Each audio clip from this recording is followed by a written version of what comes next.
Ladies and gentlemen, please welcome with me Timo Graf. Well, good morning, ladies and gentlemen. This is a very intimate setting today. It's not that many people will attend, and that has also certain advantages. So I guess because the usual excellencies for the moment being are lacking, and certain other people whom I would like to, well, critically assess are not here right now. So over the last couple of days, we've heard from a lot of, seasoned politicians about their personal experiences. Today I will give you a slightly different perspective. It's a purely academic perspective, and it's in fact an empirical analysis, which I think is quite rare in cultural diplomacy, because, up until the initiation of your program, I believe, it's not really an academic discipline. So the title is rather cumbersome, but really it's all about the question, is there empirical evidence that cultural diplomacy works, that it can have an effect on foreign public opinion? So you, as students of cultural diplomacy, I don't have to tell you that the Cold War era was really the heyday of cultural diplomacy. And when the Soviet Union collapsed, academics like Francis Fukuyama, they proclaimed the end of history. And it would appear that this notion somewhat provided a welcome argument for Western governments to scale down their cultural diplomacy efforts. However, I believe that two critical developments of the post-Cold War era really will bring about a renaissance of cultural diplomacy. And the first one is globalization. Globalization is characterized by growth of cross-cultural interactions and exchanges of people, ideas, cultural goods, etc. And for me, this has one obvious implication, namely that the realm of cultural diplomacy is expanding. And secondly, we see a growth in global competition over cultural goods, but also the ideas and the values that are being communicated with these goods, but also for foreign students, for talented immigrants, etc., etc. So this leads to global competition, and in recognizing this growth in global competition over these cultural issues, I believe there's a reconceptualization of culture as soft power, as we know, and also as a resource. While cultural diplomacy while globalization may be increasing cross-cultural exchanges in an undirected and uninterested manner, I believe that the move to multipolarity, the rise of China, of India, of the BRIC countries in general, infuses these cross-cultural exchanges with a strategic dimension. Because countries like China, unlike some Western governments, they do realize the importance of cultural diplomacy to not only influence foreign public opinion, but also to, communicate alternative models of human progress, of economic, social, political development. And they do that in the spirit of what Eisenstadt has called multiple modernities, which really rejects the equivalence of Western modernity with human progress. So this may not lead to Huntington's clash of civilizations, inevitably, but it will certainly lead to more cultural competition, if you would like to call it that. So this is why I believe cultural diplomacy is growing in importance, because culture is no longer subsidiary or just a substitute for politics, but really it provides the context for the politics that we see today. And so cultural diplomacy, for me, will definitely see a renaissance. But the question is, in facing these challenges, how do we conceptualize cultural diplomacy? And I think it's important that the West, in recognizing the challenges ahead, comes to see cultural diplomacy in more goal-oriented terms. And Mark Learned has put forward the goals of public diplomacy in the 21st century. And he defines four essential dimensions: increasing familiarity, increasing appreciation, engaging people, and influencing people's behavior. All to the end that people understand your point of view, like your culture, invest in your country, etc., etc. I think cultural diplomacy can make substantial contributions here. However, that remains actually an open question, because most of the time, for most of the speakers who've spoken here, these are just assumptions. They're untested. Nobody knows what really the effect is of cultural diplomacy, whether it has an effect at all on foreign public opinion. So, and this is primarily because the impact is not well understood, because first of all, there's a lot of confusion about what cultural diplomacy is, how it's separate from public diplomacy, etc. And also, as Cynthia Schneider has pointed out, it's very hard to measure. It's quite hard to quantify that. But I take up this challenge, and so the objective of my analysis was to demonstrate the impact of cultural diplomacy on foreign public opinion. I focus on China-EU relations and Muslim-US relations because I believe these are the two most central relationships in world politics at the moment. They really define our understanding of current world politics.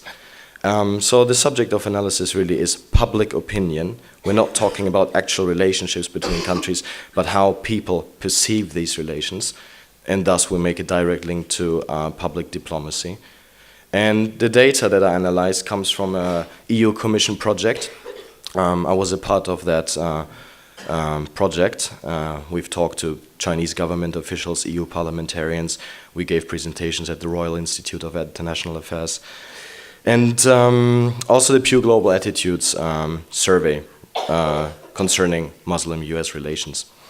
So just to be clear what I mean when I talk about cultural diplomacy in my analysis, I operationalize it, that is, I measure it in the form of cultural effect, which is an attitude towards a foreign culture.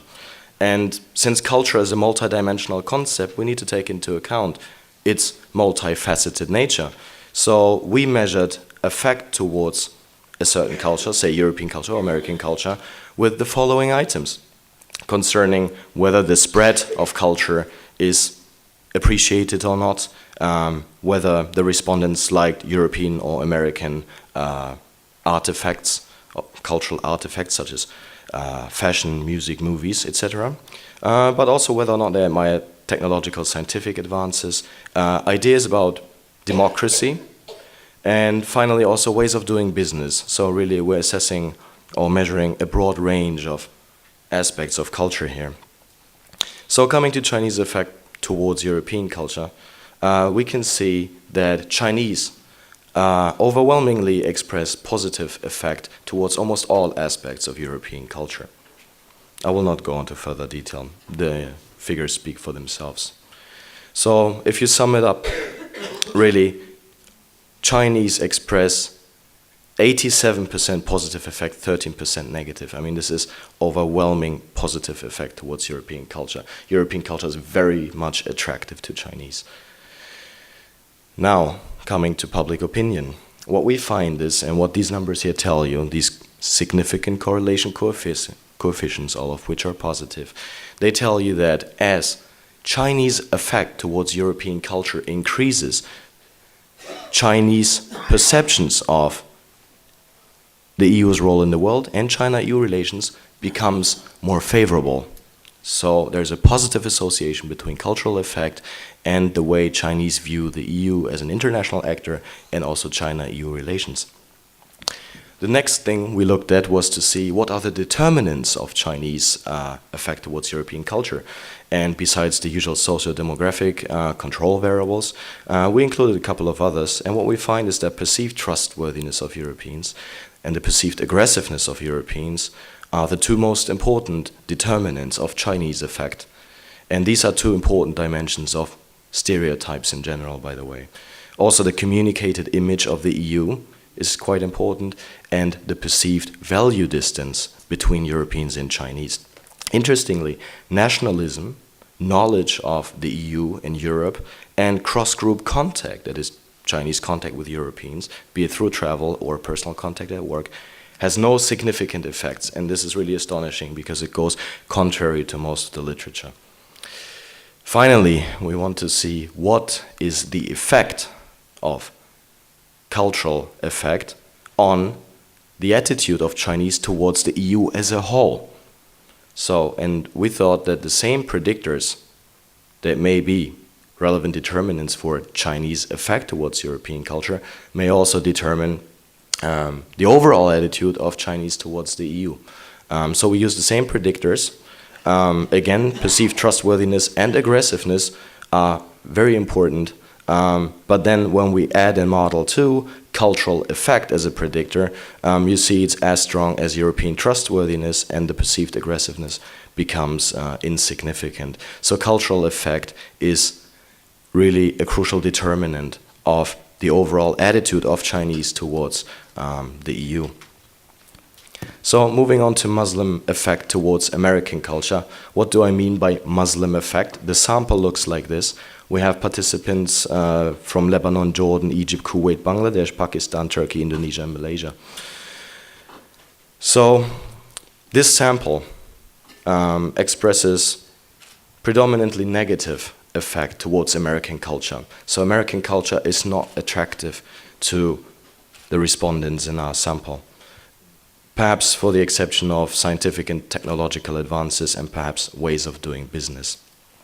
Overall, Muslims express 60% negative effect and 40% positive effect towards American culture.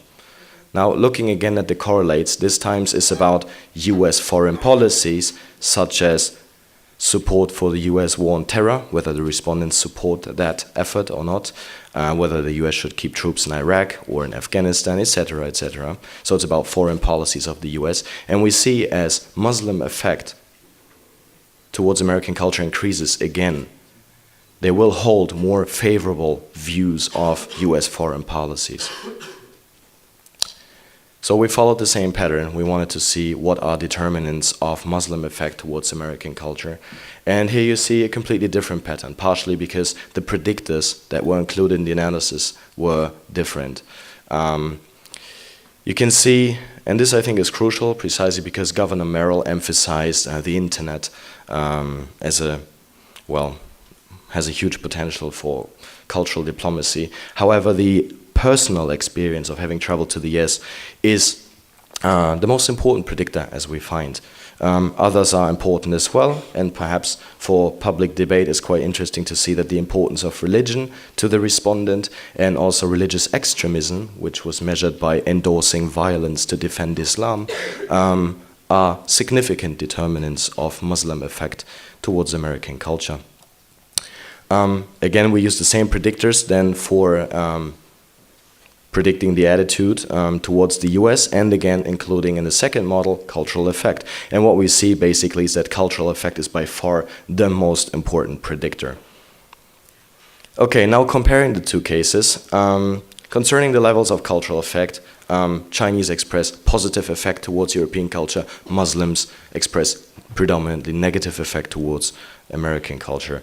Concerning the correlates, there is generally, in both cases, and be it foreign policy or the EU as an international actor or whatever, there's a positive relationship between public opinion about foreign affairs and cultural effect. Concerning the determinants, I said the predictors were quite different that were included in the analysis because they were not available in both data sets. Generally, realistic threat perceptions were crucial determinants in both cases. Other than that, we believe that country-specific analysis are required. Our models, for instance, they explain a very low amount of variance in effect towards American culture for most countries, but when it comes to Lebanon and Turkey, they explain between 18 and 25%. Only a couple of variables explain up to 1/4 of variance. So, and finally, the impact of cultural effect really is that it significantly increases favorable attitudes towards your country. So, cultural diplomacy operationalized as soft power, namely in the form of cultural effect, really increases favorable attitudes towards your country. So the policy implications are really cultural diplomacy works. You can empirically show that cultural diplomacy can significantly affect foreign public opinion. This is not an assumption like most speakers here do. It's an empirical test, okay? So it has a different quality besides personal experience. Yeah? Secondly, it's generally important for in both analyses, in both cases, to reduce threat perceptions. And the literature on that, namely intergroup threat theory, says you can reduce threat perceptions by influencing perceptions of status differences, negative contact experiences, and also you need to reduce negative stereotypes. Concerning the United States, if they would like to improve Muslim effect towards American culture, first of all, they need to realize that there is a need to act because Muslims do not find American culture attractive. Secondly, it's important that they realize that personal cross-cultural contact is an important predictor, not necessarily the internet. I will only believe in that once I've seen an empirical study and not mere assumptions throwing out into the room. Finally, it may seem somewhat obvious, but really the Americans need to engage young Muslims that are at risk of falling prey to extremists, because as we've seen, importance of religion to the respondent and also his endorsement of religious violence to defend Islam are crucial determinants. I wrote in my paper that this may seem somewhat obvious. However, if you do abandon this critical group, these people will eventually travel to the US, only that their airplane ticket is not paid for by the Fulbright program, but perhaps Al-Qaeda. Concerning the European Union, really the most important that the EU needs to do is to fight stereotypes among Chinese concerning European aggressiveness and trustworthiness, or rather untrustworthiness. And so I draw on another paper that I've published, and here we find that stereotypes can be effectively sort of reduced by increasing knowledge of participants of Europe and of the European Union. Thank you very much for your attention. Thank you very much indeed, Timo, for your participation, and congratulations twice for this presentation and also for successfully quantifying a construct such as culture. Let's roll it back to the audience, and we'll take only one question because we are under time constraint, unless if you're going to make your questions very short.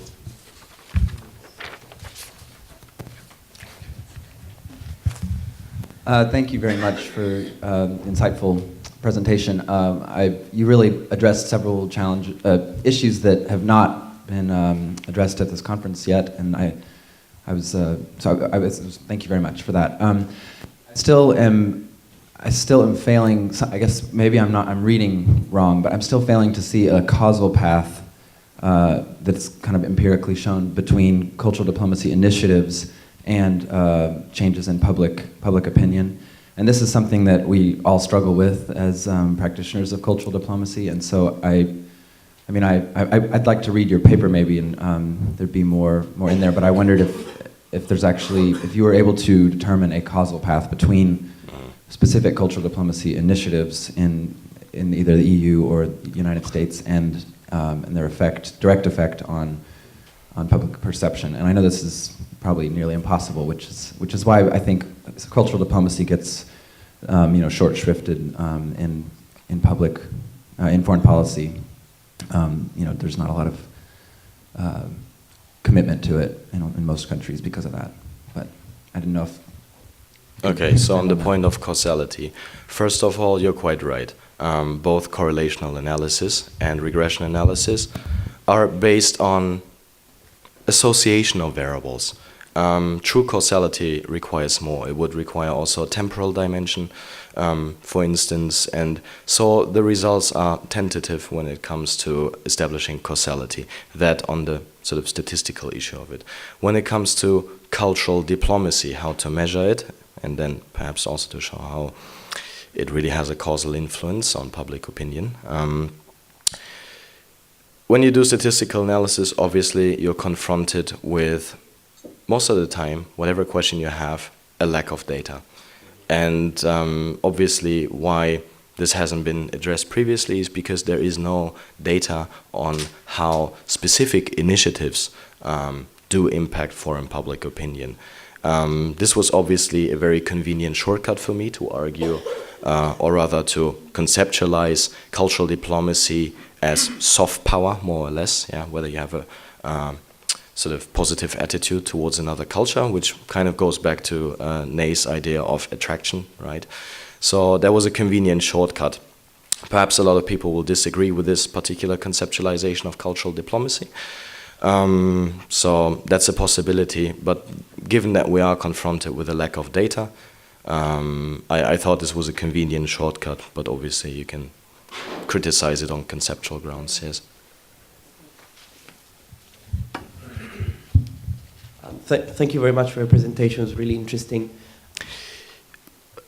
Do you see that when people use social media to organize their opposition to a government, do you see that already as an instance of cultural diplomacy?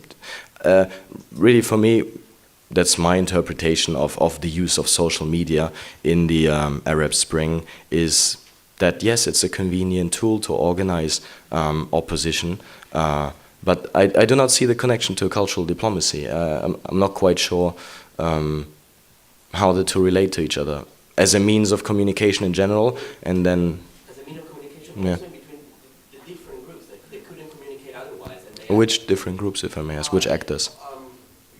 Young Europeans, young Arabs from different countries.